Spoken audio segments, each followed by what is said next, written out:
பார்க்குற கேட்குற எல்லாருக்கும் வணக்கம். இன்றைக்கி நம்ம பார்க்க போகிற படம் 2015 ரிலீஸ் ஆன தி மார்சியன் அப்படிங்கிற ஒரு சயின்ஸ் ஃபிக்ஷன் அட்வென்ச்சர் மூவி பற்றி தான் பார்க்க போகிறோம். நம்ம பூமிக்கு அப்புறம் நம்ம வாழ போகிற கிரகம் எது அப்படின்னு கேட்டால் செவ்வாய் கிரகத்தை சொல்லுவோம். அப்படி அந்த செவ்வாய் கிரகத்துக்கு நாசா மூலியமாக ஒரு டீம் போகுது. அப்படி ஆராய்ச்சிக்கு போன அந்த டீம் சில பல காரணங்களால் ஆராய்ச்சி அப்படியே கைவிட்டுக்கிட்டு திரும்பவும் பூமிக்கு திரும்புறாங்க. அப்படி அவங்க திரும்பும்போது ஒரு ஆள் மட்டும் அந்த கிரகத்தில் மாட்டிக்கிறான். கடைசியில் அவன் தப்புச்சானா இல்லையான்னு சொல்கிற படம் தான் தி மார்சியன். படம் சும்மா பக்காவாக இருக்குங்க. ஒரு 10 நிமிஷத்தில் படத்தோட மொத்த கதையும் சொல்லி முடிச்சிடறேன். அதுக்கு முன்னாடி நம்ம சேனலுக்கு இப்போ தான் நீங்கள் புதுசாக வரீங்க அப்படின்னு சொன்னா மறக்காம சேனலை சப்ஸ்கிரைப் பண்ணிருங்க. இந்த படத்தோட ஸ்டார்டிங் சீனில் மார்ஸ் கிரகத்தை அப்படியே விசுவலா காட்டுறாங்க. அப்படி காட்டும் போது அந்த இடத்துல ஒரு டீம் இருக்கு. அந்த டீம் தான் நம்ம நாசா அனுப்பின டீம். இதான் கடைசி நாள். இன்னைக்கு ஏதாவது சாம்பிள் எடுத்துட்டு கிளம்பலாம் அப்படிங்கும்போது அவங்களோட உள் டீம்ல இருந்து அவங்களுக்கு ஒரு எமர்ஜென்சி அலாரம் வருது. அந்த அலாரம் என்ன அப்படின்னா அங்க கொஞ்ச நேரத்துல மணல் புயல் வரப்போகுது அப்படிங்கிறது தான். அந்த நியூஸை கேட்டதும் ஹீரோ கூட வந்த மொத்த க்ரூ மெம்பர்ஸ் எல்லாருமே லேண்டருக்குள்ள போய் இந்த புயல் வர்றதை பார்த்துக்கிட்டு இருக்காங்க. கொஞ்ச நேரத்துல அது முடிஞ்சிடும் நினைக்கிறாங்க. ஆனா அந்த புயலுங்கிறது முடியாம ரொம்ப நேரத்துக்கு இழுத்துக்கிட்டு இருக்கு. இவங்க இந்த மாதிரி எமர்ஜென்சி சிச்சுவேஷன்ல இருந்து தப்பிக்கிறதுக்காக ஒரு ராக்கெட் வச்சிருப்பாங்க. அந்த ராக்கெட்டுக்குள்ள போலாம் அப்படிங்கிறதுக்காக மொத்த க்ரூ மெம்பர்ஸும் அந்த லேண்டர்ல இவங்களோட ஸ்பேஸ் சூட்டை மாட்டிக்கிட்டு வெளியே வர்றாங்க. எல்லாரும் வெளியே வரும்போது ஹீரோ மட்டும் அந்த மணல் புயல்ல மாட்டிக்கிறாரு.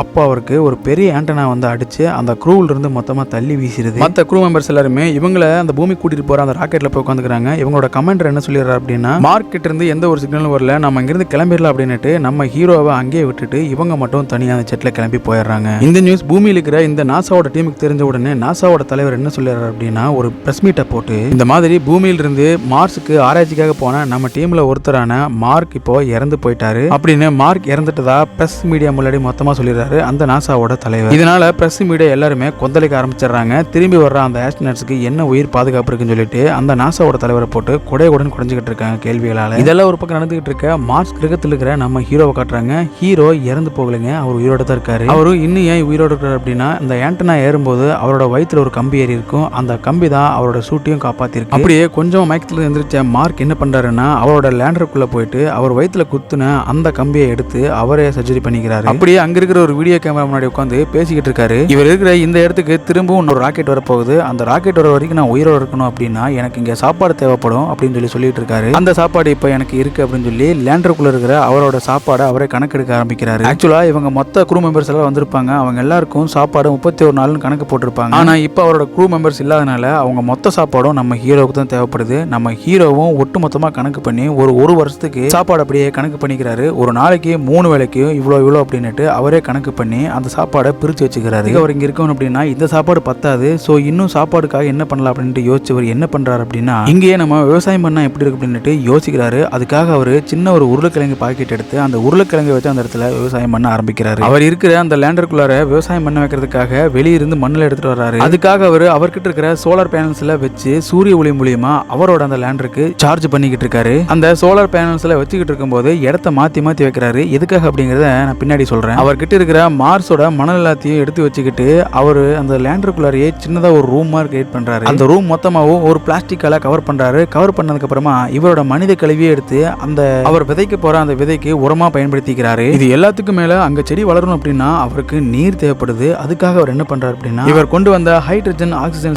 எரிச்சு அதை தனியா மாத்தலாம் அப்படிங்கறதுக்காக பிளான் பண்ணி அந்த ஒரு முயற்சியை கையில் எடுக்கிறாங்க. ஸ்டார்டிங்ல அவருக்கு தோல்வியா கிடைக்குது. அதுக்கப்புறமா திரும்பவும் ட்ரை பண்றாரு. அதனால அவருக்கு இப்போ தண்ணி கிடைக்க ஆரம்பிச்சிருச்சு. இதனால அவருக்கு கொஞ்சம் தண்ணியும் கிடைக்குது. அதை வச்சு அவர் அந்த உருளைக்கிழங்க விளைச்சலும் பண்றாரு. அடுத்த சீன்ல பூமியில இங்க ஹீரோவுக்கு இறுதிச்சடங்கு நடந்துகிட்டு இருக்கு. ஹீரோ இறந்துட்டாருன்னு சொல்லிட்டு இங்க நாசால இருக்கிற மொத்த க்ரூ மெம்பர்ஸ் எல்லாருமே ஹீரோவுக்கு ஃபியூனரல் பண்ணிட்டு இருக்காங்க. அடுத்த சீன்ல நாசாவோட லீடர் கிட்ட வின்சென்ட் அப்படிங்கிற ஒரு மேனேஜர் பேசிக்கிட்டு இருக்காரு.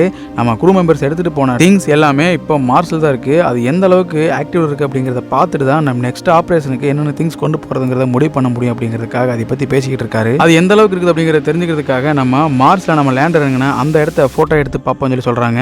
ஸ்டார்டிங்ல அந்த நாசாவோட லீடர் என்ன சொல்லிடுறாரு, வேணும்னு சொல்லிடுறாரு. ஆனா இருந்தாலும் போட்டோ எடுத்து பாக்குறாங்க. கிட்டத்தட்ட 1 மாசமா ட்ரை பண்ணி அதுக்கப்புறம் தான் அவங்களுக்கு ஒரு நல்ல சிக்னல் கிடைக்குது. நான் ஸ்டார்டிங்ல சொன்ன மாதிரி அவங்க 1 மாசம் கழிச்சு பாக்குறதுனால அந்த சோலார் பேனல்ஸ் எல்லாமே தள்ளி இருக்கிறது அவங்களுக்கு கண்படுது. இதை வச்சு அவங்க டைம் ரிலேஷன் ஆனதை பத்தி கணிக்கிறாங்க.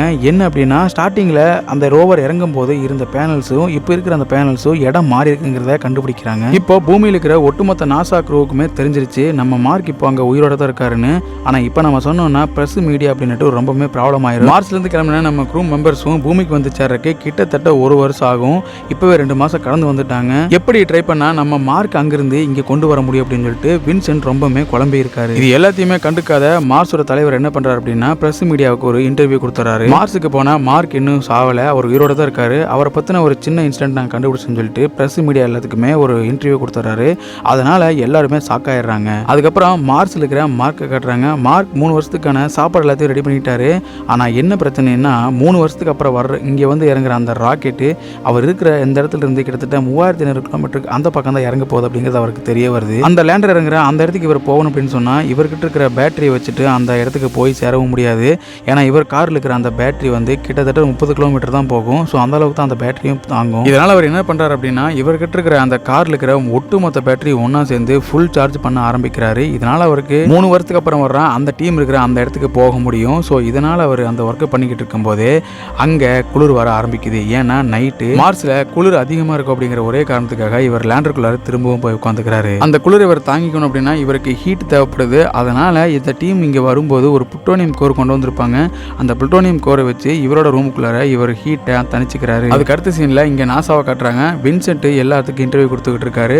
மார்ஸ்ல இருக்கிற மார்க்கை எப்படியாவது நாங்கள் காப்பாற்றிடுவோம், அதுக்கான முயற்சிகள் எடுத்துட்டு இருக்கிறேன்னு சொல்லி இன்டர்வியூ கொடுத்துக்கிட்டு இருக்காரு. அது மட்டும் இல்லாம மார்ஸ்ல மார்க் பண்ணிட்டு இருக்கிற ஒர்க் எல்லாத்தையுமே கண்காணிச்ச நாசா விஞ்ஞானிகள் என்ன பண்றாங்க அப்படின்னா அவர் நம்ம 3 வருஷத்துக்கு அப்புறம் போய் இறங்குற அந்த இடத்துக்கு தான் போறதுக்காக ட்ரை பண்ணிட்டு இருக்காரு. அது வரைக்கும் போறதுக்கு அவருக்கு சாப்பாடு வேணும். அதுக்காக நம்ம சாப்பாடு இங்கிருந்து சப்ளை பண்ணலாம் அப்படின்னு பிளான் பண்றாங்க. இங்க மார்க்கு ரொம்ப சந்தோஷத்தில் இருக்காரு. ஏன்னா அவர் விளைச்சல் பண்ண அந்த உருளைக்கிழங்கு மொத்தமாகவும் விளைச்சல் ஆயிடுச்சு. இதனால அவர் ரொம்ப ஹாப்பியா இருக்காரு. இருந்தாலும் நாசா கிட்ட எப்படியாவது கான்டாக்ட் பண்ணணும் அப்படிங்கறதுக்காக அவர் ரூட்டை மாத்துறாரு. மார்க் இப்படி பிளான் மாத்துற எல்லா விஷயங்களுமே வின்சென்ட்டுக்கு ஒரு டவுட்டாவே இருக்கு. ஏன் அப்படின்னா மார்க் ஏதோ நம்ம கிட்ட சொல்ல வர்றாரு அப்படின்னுட்டு இதை பிளான் பண்ண வின்சென்ட் என்ன பண்றாரு அப்படின்னா ஒரு பிளானை போடுறாரு. அந்த பிளான் தான் நம்ம மார்க்கும் போட்டுக்கிட்டு இருக்கான். என்ன அப்படின்னா ஆல்ரெடி மார்ஸுக்கு பாத் ஃபைண்டரிங் அப்படிங்கிற ஒரு டெக்னிக்கை யூஸ் பண்ணி மார்ஸுக்கு ஒரு ரோவர் அனுப்பியிருப்பாங்க. அந்த ரோவர் மூலியமா ஒரு போட்டோ எடுக்க முடியும். அதை வச்சு மார்க் இப்ப எப்படி இருக்காரு அப்படிங்கறத பாத்திரலாம் அப்படின்னு பிளான் பண்றாங்க. மார்க்கும் அந்த கேமரா மூலியமா எப்படியாவது பூமியில் இருக்கிறவங்க கிட்ட பேசிடணும் அப்படிங்கிறதுக்காக ஒரு பிளான் பண்ணி ஒரு லெட்டர் எழுதுறாரு. என்ன அப்படின்னா நான் இருக்கிற இடம் உங்களுக்கு தெரியுதான்னு சொல்லி ஒரு போர்டு ஒன்று மாட்டுறாரு. அந்த போர்டு பக்கம் எஸ் ஆர்னு எழுதி வைக்கிறாரு. எஸ்ங்கிற பக்கம் அந்த கேமராவும் திரும்பிடுது. இதை பார்த்து மார்க் ரொம்பவே ஹாப்பி ஆகிறாரு. ஆனா மார்க் இப்படி எல்லா நேரத்திலையும் இதே மாதிரி பேசிட்டு இருக்க முடியாது. ஏன்னா அவருக்கு டைம் ரொம்ப கம்மியா இருக்கிறனால அவர் இன்னொரு பிளான் பண்றாரு.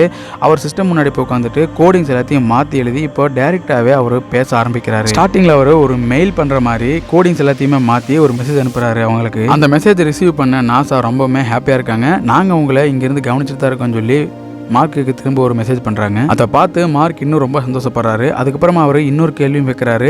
நான் உயிரோடு இருக்கிற விஷயத்த நீங்க என்னோட க்ரூ மெம்பர்ஸ் கிட்ட சொல்லிட்டீங்களான்னு சொல்லி கேட்கறாரு. அதுக்கு ரொம்ப நேரத்துக்கு அப்புறமா இவங்க இல்லைன்னு சொல்லிடுறாங்க. இதனால மார்க் ரொம்பவே டென்ஷன் ஆகி அவங்கள பயங்கரமா திட்டுறாரு. அதுக்கப்புறமா மார்ஸ்ல இருந்து கிளம்பின அவரோட க்ரூ மெம்பர்ஸுக்கு நாசா ஒரு மெயில் பண்ணிடுறாங்க. இந்த மாதிரி மார்ஸ்ல இன்னும் மார்க் உயிரோட தான் இருக்காரு அப்படின்னு. இதை கேட்டு மொத்த டீமுமே ரொம்பவே கில்ட்டியா ஃபீல் பண்றாங்க. நம்ம இப்படி ஒருத்தனை விட்டுட்டோமேன்னு சொல்லிட்டு எல்லாரும் ஃபீல் பண்றாங்க. இவங்க எல்லாரும் இப்படி இங்க ஃபீல் பண்ணிட்டு இருக்கும்போது அங்க மார்ஸ்ல மார்க்குக்கு ஒரு விஷயம் நடக்குது. அது என்ன அப்படின்னா திடீர்னு அந்த இடத்துல ஒரு ஆக்சிடென்ட் ஆகுது. அந்த ஆக்சிடென்ட்னால இவர் விளைச்ச மொத்த உருளைக்கிழங்கு எல்லாமே சேதாரமாயிருது. இதனால அவருக்கு உணவு தட்டுப்பாடு ஏற்படுது. சாப்பாடை சரியா பிரிச்சு சாப்பிடணும் அப்படிங்கறதுக்காக அவர் என்ன பண்றாரு அப்படின்னா 3 நாள் சாப்பிட வேண்டிய சாப்பாடை ஒரே வேளையில சாப்பிடலாம்னு சொல்லி பிளான் பண்ணி ஒரு நாளைக்கு ஒரு வேளை அப்படின்னு சாப்பிடுறாரு. இங்க பூமியிலிருந்து அவருக்கு சாப்பாடு சப்ளை பண்ணலாம்னு சொல்லிட்டு ஒரு ராக்கெட் ஒன்று பிளான் பண்றாங்க. அந்த ராக்கெட்ல அவருக்கு தேவையான சாப்பாடு மொத்தமா வச்சு அனுப்புறாங்க. ஆனா அந்த ராக்கெட்டும் பாதியிலேயே கிராஷ் ஆயிருது. இப்பதான் நாசாவுக்கு இன்னும் ஒரு பெரிய அடி வருது. அது என்ன அப்படின்னா நாசா கிட்ட இருக்கிற மொத்த ராக்கெட்ஸையும் அவங்க யூஸ் பண்ணிக்கிட்டாங்க. ஸோ அவங்களுக்கு ராக்கெட் வேணும் அப்படின்னா அவங்க கிரியேட் பண்ணி போறதுக்கு கிட்டத்தட்ட 1 வருஷத்துக்கு மேல ஆயிரும். என்ன பண்ணலாம்னு யோசிச்சுக்கிட்டு இருக்கும்போதே இதை பார்த்துக்கிட்டு இருந்த சைனா என்ன பண்ணுதுன்னா நாங்க உங்களுக்கு ஹெல்ப் பண்றேன்னு சொல்லி அவங்க ஹெல்ப்புக்காக வர்றாங்க. இந்த நேரத்தில் அங்கிருந்த ஒரு ஸ்டூடெண்ட்டும் அவன் ஒரு தனியா ஒரு பிளான் போடுறான். அவன் என்ன பிளான் பண்றான் அப்படின்னா ஆல்ரெடி மார்ச்ல இருந்து கிளம்பின நம்ம க்ரூ மெம்பர்ஸ் எல்லாருமே இங்க பூமி வந்து சேர்றதுக்கு 12 மாசம் ஆகும். அந்த 12 மாசத்துல ஆல்ரெடி 9 மாசத்துக்கு கடந்து வந்துட்டாங்க. அவங்க பூமி வந்து சேர்றதுக்கு இன்னும் 3 மாசம் இருக்கு. அந்த 3 மாசத்துக்குள்ளார நம்ம அவங்களுக்கு சாப்பிட்றதுக்கு தேவையான எல்லாத்தையுமே ரெடி பண்ணி ஒரு ராக்கெட் அனுப்பிடுவோம். அந்த ராக்கெட் இவங்க 3 மாசம் பூமிக்கு மேலே வந்ததும் அந்த ராக்கெட் மூலியமா அவங்களுக்கு சாப்பாடு அனுப்பிட்டோம் அப்படின்னா அவங்க திரும்பவும் மார்ஸுக்கு போறதுக்கு 1 வருஷம் ஆகும். அந்த 1 வருஷ கேப்ல நம்ம இங்கிருந்து மார்க்குக்கு ஒரு சிக்னல் கொடுப்போம். அது என்ன அப்படின்னா 3 வருஷத்துக்கு அப்புறம் இங்கிருந்து போய் இறங்குற அந்த ராக்கெட் இறங்குற அந்த இடத்துக்கு மார்க்கை வர சொல்லி அங்கிருந்து ஸ்பேஸ் ஷிப்புக்கு வர சொல்லி மார்க்குக்கு ஒரு சிக்னல் கொடுப்போம்னு சொல்லி இந்த டீம் மொத்தமாக யூஸ் பண்றாங்க. இந்த சின்ன பையன் ஒரு டாஸ்க் வைக்கிறான். அந்த டாஸ்க் கேட்டதும் எல்லாரும் ரொம்ப சந்தோஷப்படுறாங்க. ஸோ இவங்க போட்ட இந்த பிளானை மேலே ஸ்பேஸில் இருக்கிற ஒட்டுமொத்த அந்த க்ரூ மெம்பருக்கும் சென்ட் பண்ணிடுறாங்க. இதை பார்த்த க்ரூ மெம்பர்ஸ் எல்லாருமே நம்ம இங்கிருந்து பூமிக்கு போனால் மார்க்கோட தான் போகணும்னு இந்த பிளானுக்கு ஓகே பண்ணிடுறாங்க. பிளான் பண்ண மாதிரியே எல்லா விஷயங்களும் நடக்குது. இவங்க எல்லாருக்கும் ஃபுட்டும் சப்ளை பண்ணப்படுது. அந்த ஷிப் மூலயமா திரும்பவும் இந்த க்ரூ மெம்பர்ஸ் எல்லாருமே மார்ஸ் நோக்கி போகிறாங்க. இந்த பக்கம் மார்க்கும் இவங்க பிளான் பண்ண அந்த இடத்துக்கு அவர் இருந்த அந்த ஹப்பை விட்டுட்டு அங்கிருந்து கிளம்பி போறாரு. ரொம்ப நாள் டிராவல் பண்ணி இவர் போற அந்த ராக்கெட்டுக்கு வந்துடுறாரு. இப்போ அவருக்கு இன்னொரு டவுட்டும் வருது. அது என்ன அப்படின்னா அந்த ராக்கெட் மேலே போகுமா அப்படிங்கிறது டவுட்டா இருக்கு அப்படின்னு சொல்லி அவங்களோட க்ரூ மெம்பர்ஸ் எல்லாருமே மெசேஜ் பண்ணிடுறாங்க. இதனால் அவர் என்ன பண்றாரு அப்படின்னா அந்த ராக்கெட்டோட உதிரி பாகங்கள் எல்லாத்தையுமே மொத்தமாக சிதைக்கிறார். ஏன்னா அந்த ராக்கெட் வெயிட் இருக்கிறதுனால மேலே போகாம போயிடும் அப்படின்ட்டு இவர் மொத்த உதிரி பாகங்கள் எல்லாத்தையுமே கீழே போட்டுக்கிட்டு இருக்காரு. எடுத்து மார்க் அந்த ராக்கெட்ல இருக்கிற எல்லா பாகங்களையும் ரிமூவ் பண்ணதுக்கு அப்புறமா ராக்கெட்ல இருந்து கிளம்புறாரு மேலே. அதே நேரத்தில் இங்க பூமியிலிருந்து கிளம்பின அந்த ஸ்பேஸ் ஷிப்பும் செவ்வாய் கிரகத்தோட அந்த ஸ்பேஸ்ல வந்து நின்னுக்குது. இப்போ பிளான் என்ன அப்படின்னா மேலே வர்ற மார்க்கை கிராவிட்டி மூலியமா புஷ் பண்ணி இவங்களோட ஸ்பேஸ் ஷிப்புக்கு அவங்க இழுத்துக்கணும். ஆனா இவங்க நினைச்சதோட அந்த இடத்துல இன்னொன்னு நடக்குது. அது என்ன அப்படின்னா மார்க் அந்த ரசையில இருந்து ஆனா மார்க் செவ்வாய் கிரகத்தோட ஈர்ப்பு விசையால அங்கிருந்து தூக்கி வீசப்படுறாரு. அவர் இன்னும் அவங்களை விட்டு தூரமா போறாரு. இது எல்லாத்தையுமே பூமியில இருக்கிற ஒட்டுமொத்த வேர்ல்டுமே லைவ் டெலிகாஸ்ட் பண்ணி பார்த்துக்கிட்டு இருக்கு. இப்படி ஒட்டுமொத்த வேர்ல்டுல இருக்கிற பீப்புள்ஸ் எல்லாருமே வெயிட் பண்ணிட்டு இருக்கிற இந்த நேரத்தில் மார்க் என்ன பண்றாரு அப்படின்னா அவரோட கேப்டனுக்கு ஒரு ஹிண்ட் கொடுக்குறாரு. நான் உங்களோட ஸ்பேஸ் ஷிப்பை விட்டு ரொம்ப தூரம் வந்துட்டேன். ஆனா உங்ககிட்ட நான் வரணும் அப்படின்னா என்னோட கிளவுஸை நான் லைட்டா கிழிச்சுட்டா போதும். அதுல இருந்து வர ஏர் பிரஷர் மூலியமா நான் உங்களோட ஸ்பேஸுக்கு வந்துடுவேன்னு சொல்றாரு. இதை கேட்டு அந்த ஷிப்ல இருக்கிற எல்லாரும் சிரிக்கிறாங்க. ஏன்டா நீ என்ன சூப்பர்மேனடா அங்கிருந்து பறந்து வர போறியா அப்படின்னு சொல்லி எல்லாம் சிரிக்கிறாங்க. சிரிச்சு இவங்க இன்னொரு பிளான் பண்றாங்க. அது என்ன அப்படின்னா இவங்க வந்துட்டு இருக்கிற அந்த ஸ்பேஸ் ஷிப்போட கார்னர்ல இருக்கிற பின்னாடி இருக்கிற அந்த லேயரை வெடி வைக்கிறது மூலியமா ஒரு பிரஷர் ஏற்படும். அந்த பிரஷர் மூலியமா நம்ம மார்க்கை காப்பாத்திடலாம் அப்படின்னு பிளான் பண்ணி அந்த பின்னாடி இருக்கிற லேயரை வெடிக்க வைக்கிறாங்க. அது மூலியமா பிரஷரும் உண்டாகுது. ஸ்பேஸ் ஷூட்ல இருக்கிற அந்த கிளவுஸை கிழிச்சு விட்டுறாரு. இது மூலியமா அவரோட ஏர் பிரஷர் அதிகமாகுது. கடைசியா அந்த பிரஷரை யூஸ் பண்ணி மார்க்கை காப்பாற்ற வந்த அவரோட டீம்மேட்ஸ் கூட அவர் ஜாயின் பண்ணிடுறாரு. அந்த ஜாயின் பண்ற அந்த நேரத்தில் விஷுவலா ஒரு ட்ரீட் பண்ணியிருப்பாங்க பாருங்க, வேற லெவல். மார்க்கை நாங்கள் ரிசீவ் பண்ணிட்டோம்னு சொல்லிட்டு கீழே இருக்கிற நாசாவுக்கு ஒரு சிக்னல் அனுப்பிடுறாங்க. இதை கேட்ட ஒட்டுமொத்த நாசா மட்டும் இல்லாமல் வேர்ல்டு மக்கள் எல்லாருமே கொண்டாட்டத்தில் ஆர்ப்பரிக்கிறாங்க. அதுக்கப்புறமா ஒரு வருஷம் டிராவலுக்கு அப்புறம் நம்ம பூமி வந்து சேர்றாங்க. சேர்ந்ததும் மார்க்குக்கு ஒரு பெரிய வரவேற்பு கிடைக்குது. மார்க்கை நல்லபடியாக ஸ்பேஸில் டிராவல் பண்ணி கூப்பிட்டு வந்து அவரோட என்டையர் கிரூவுக்கும் ஒரு நல்ல ஒரு பாராட்டு கிடைக்குது. கடைசியா மார்க் நாசாவோட ஒரு பெரிய ப்ரொஃபஸர் ஆகிறாரு. அவரோட ஸ்டூடெண்ட்டுக்கு அவர் கிளாஸ் இருக்கிற மாதிரி இந்த படத்தை சொல்லி முடிக்கிறாங்க. தி மார்சியன் அப்படிங்கிற இந்த படம் நல்லபடியாக முடிஞ்சது. இந்த மாதிரி படங்களை பார்க்கணும் அப்படின்னு சொன்னா ரிவ்யூ கார்ன் சேனலை மறக்காம சப்ஸ்கிரைப் பண்ணிருங்க. மீண்டும் ஒரு அற்புதமான வீடியோல சந்திக்கிறேன். தேங்க்யூ.